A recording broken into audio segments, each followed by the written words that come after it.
কোচবিহারের সেনাপতি বীর চিলারায় ওরফে শুক্লধ্বজের 514তম জন্মদিন পালিত হল কোচবিহারে। এদিন সকালে কোচবিহার বাবুরহাট আসাম কোচবিহার প্রবেশদ্বারে অবস্থিত নবনির্মিত চিলারায়ের মূর্তিতে মাল্যদান করে দিনটির সূচনা করেন কোচবিহার জেলা প্রশাসন।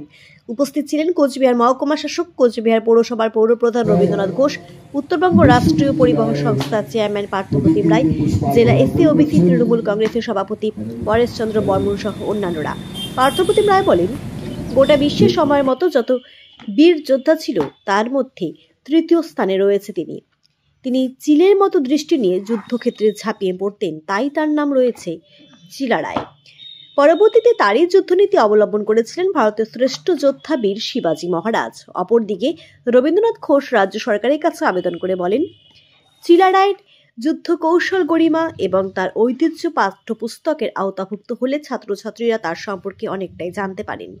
এই মর্মে তিনি পঞ্চানন বর্মা বিশ্ববিদ্যালয়ের দৃষ্টি আকর্ষণ করেছেন।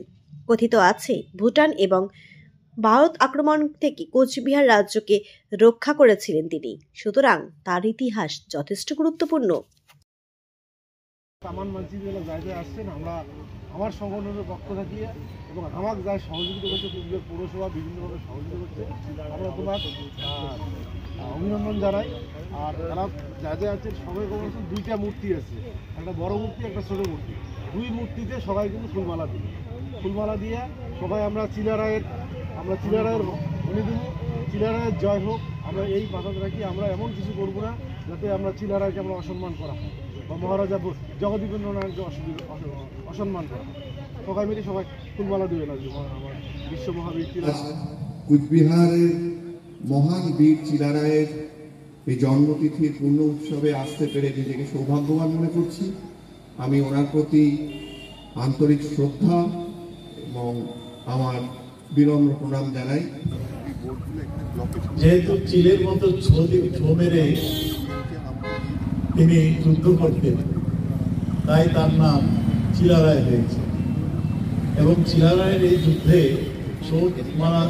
ছো মেরে যুদ্ধ করার পদ্ধতিকে পরবর্তী সময় গেরিলা যুদ্ধের স্বীকৃতি পায়।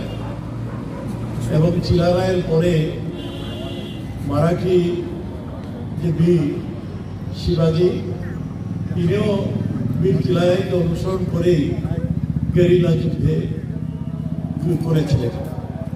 এবং অন্যান্য দেশে বিদেশে সারা বিশ্বে যারা বীর যোদ্ধা সে সময় ছিল, তারা চিলারায়কে অনুসরণ করেছিল।